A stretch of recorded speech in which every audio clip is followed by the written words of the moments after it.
Here are 10 signs that you may have been indoctrinated by American capitalist propaganda. Number 1 is that you associate capitalism with words like good, freedom, democracy, successful, rich, when capitalism doesn't have anything to do with any of those words, and your understanding of capitalism boils down to something like free markets or the exchange of goods and services, when that's just commerce, not capitalism. Number 2 is that you associate socialism with words like bad, poor, oppressed, authoritarian, dictatorship, or your understanding of socialism boils down to something like socialism means when the government owns everything. Number 3 is that your focus in politics is in culture wars, where you blame poor and marginalized groups like trans people or immigrants for your economic woes, instead of focusing your efforts on the group of people who are actually exploiting you, the capital-owning class.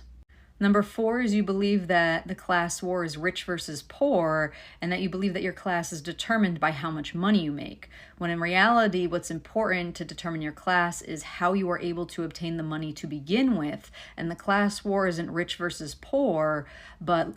labor versus capital, the working class versus capitalists.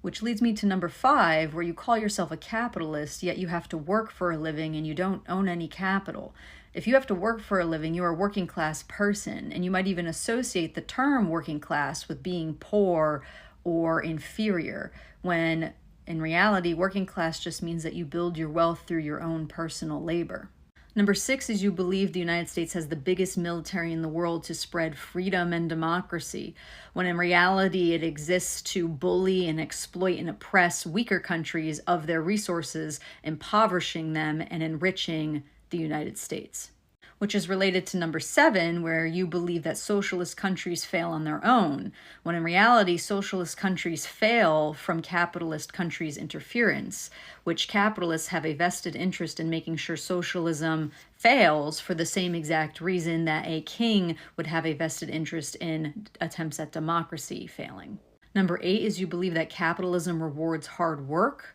when in reality, capitalism rewards your ability to exploit the labor of hundreds or thousands of other people's hard work.